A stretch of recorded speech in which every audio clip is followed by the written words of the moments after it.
Hey, it's Michael Saul, but everybody calls me Tiny, and this video is Don We Now Are Bear Apparel. It's going to get worse before it gets better. This is stock market analysis for the week of December 24th, 2018. If you would like to receive inter-week updates, www.attackthemarkets.com. Put in your first name, your best email address, and then follow the directions. You will be on the distribution list. Facebook group is at facebook.com/group/attackthemarkets. If you like what you hear in this video, give me a thumbs up and leave a comment. And to never miss a video when one is updated, click subscribe and smash the bell, and you'll be notified when I put another video up on the channel. Okay, so what happened this past week? Well, it was pretty ugly. The bears took a nice firm grasp of the market. As you can see, we are continuing our move down that started the week previously after the breakdown of this key 78.6% retracement. Now, in last week's video, I said we now have the signal that suggests we're going to new lows on the year. Well, we went past that. And if you took that signal, it is more than time. Time has more than passed to move stops to break even, or whatever you want. It's your money in the end. But, yeah, I mean, to me, it's way profitable at this point not to at least move to break even, and more than likely to lock in gains. So maybe pare back a little bit or just continue to trail stops. But there's no reason that if you took that signal that you should let it come all the way back. At least that's my opinion. Like I said, in the end, it's going to be your money. That's the ultimate. You're going to be the ultimate decider of what to do with your money.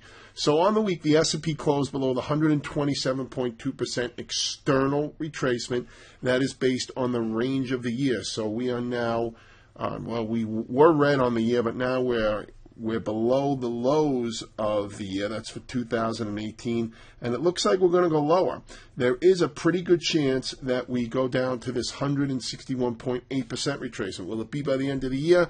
You're not so sure that happens. Remember, we're on a short week next week. We're on a short week, well, I think we're on a super short week the week after, at least for as far as the year goes, right? But so not that many days left for trading here, but yeah, we could absolutely continue to accelerate. I mean, we were down 6.5 points basically on Friday, right? I rounded that up a little bit. So 6.5 points from here would bring it down to, what is it, 234s, and then even if it worked the rest of it for the rest of the year, we could absolutely get there. It's not that far away, but I think we have a good shot to actually take out the level that we started back in 2017. I don't know if we're going to do it by the end of this year, but maybe early next year. That's when President Trump took office, right? And a lot of the bears are looking at that. Of course, a lot of the anti-Trump people are looking for that because they believe that the only thing Trump has done good is, okay, the economy's being boosted. Right? And whether you agree with that or not is irrelevant for this video, right? So they just can't wait for the market to give back everything it gained once he's been elected, so they could say, see, he sucks, and he this and that. You know, all the haters are going to do that. The truth is, we ran pretty hot before President Trump was elected, and we definitely ran super hot after he was elected. So a correction is not a surprise. Now, officially, if you're going by the 20% rule, we are not down 20% off the highs in the S&P. Right? Using the SPY, we're down just over 18%. I'm not saying we're not going to get there, but you know, if we were to get there, if we were to get down 20%, then all the bears are going to come out in full force. If they haven't come out already from the death cross, and if they haven't come out from the break of this triangle, or then break of the little sidecar pennant there, all right? So the bears are going to come out in force here, and they probably have a right to, right? Now, I don't like chasing big momentum moves. I would rather wait for a pause. I am not looking to buy this into the end of the year. However, if we do set something up over the next week and a half, 2 weeks of trading, we may be able to get a pattern to lean against for a bounce, for a beginning of the year bounce, if one is going to come. But I'm not going to guess at one. I'm not going to use Fibonacci retracements. I'm not going to use other forms of support, whether they're, I mean, we're below all the moving averages, so it's not going to be that, whether it's horizontal or gain angles or any of that. I'm not looking to pick a bottom here. All I'm looking to do is, once we get to those measured moves, and once we get to those support levels, is to trail stops if I'm short at the time. Okay, that's what I'm looking to do with that. But Yeah, this is a pretty ugly chart. A lot of excuses for why. Talking about a recession, talking about the government shutdown on the short term, and also talks, like I said, recession longer term. But yeah, this is definitely not a market that I am going to be looking at to catch a falling knife. Doesn't mean I won't play a bounce, but I got to have something to lean against. And it either has to be, I mean, it could be as little as a one-day reversal, right? If it's a nice candlestick like a hammer or a doji, but I'm still going to use a pattern, whether it's on the daily chart, whether it's on the 60-minute chart, or something like that, in order to lean against so I can define my stops. All right, let's go through the rest of the majors. I mean, the Dow, just as ugly. Here's the Russell, my opinion, uglier because it is down here. And if you go to the weekly chart, you could see the Russell is below the levels where President Trump took over, right? Not when he was elected, right, back in November. But, I mean, if you want to run a fib there, that's not a bad idea either. So let's do that. Let's run a fib from the low on the election up here, and you could see where are we? Look at, we're right there. Gotta love it, huh? So I'm going to get rid of this, get rid of this, get rid of this. I'm going to leave 78.6 on, and I'm going to make it so it stands out. I'm going to make it purple. And you could see we're right there on the Russell. So if we break through that, we are going back to the November, I believe, yeah, November 2016 lows down here. That's on the Russell. Wow. Mid caps, similar. Okay. And you got the NASDAQ, okay, who's still holding up better than the rest, but also took out the yearly lows. Okay, they got a while to go in order to hit their 2000 at the start of 2017. So holding up a bit better, but still ugly. I'm going to go through some stocks now. Facebook getting cracked. I read that Facebook is the largest cap stock in the S&P 500 that's in a bear market, down I think 39% or whatever. I mean, we could figure it out, but Paul Schatz really nailed this one. He was talking about how this back here, that that high is going to be a while before it's seen again. Let me see, where are you? Hold on one second.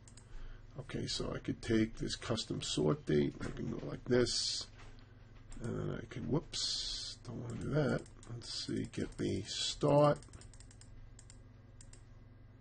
Let's see, there it is. It says 40, wow, it says 42. Okay, it was more. I read 39%. I guess that was, before. Oh, I get it. It was before Friday, I guess, or before. Wow. Wow, that is nasty. Down 42.55%.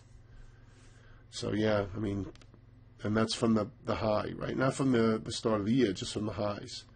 So that is absolutely nasty. And then you got other stocks like Amazon also getting cracked. I believe Citigroup was the second one. I've been talking about Citigroup for weeks. You can go back and watch the videos.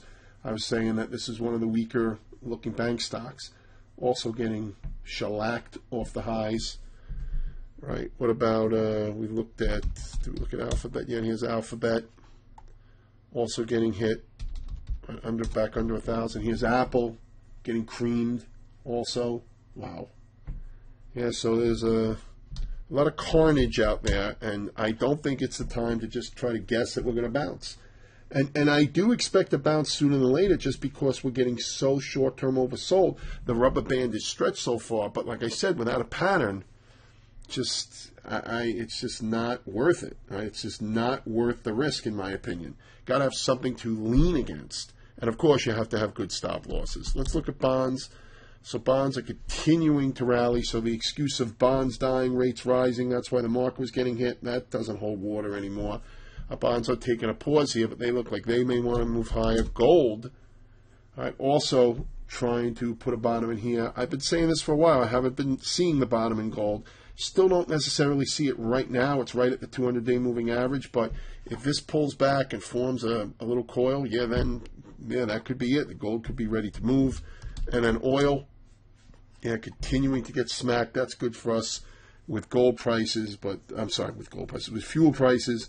But they're saying overall just not good for the economy. All right, here's FedEx, by the way, also got creamed. They're saying that's really bad news for the economy, that FedEx got creamed, slowdowns, etc. So I mean, just a lot of news pointing to why the market should be down, and the market's actually paying attention. I don't know if there is, the wall fund, as I like to call it, right, the $5 billion for the wall, if that's not approved, if the work stoppage is really going to continue to pressure the market here or not, or if that's really the reason. But yeah, just like I said, it's time to stay safe, not try to guess in here, and let's see if they can muster some sort of bounce. A lot of headlines, worst December since the Depression, all this. I mean, great, but the key is to, if you were long, hopefully you were using stop losses and realizing that nothing goes up forever without at least some sort of correction. I'm not saying we can't be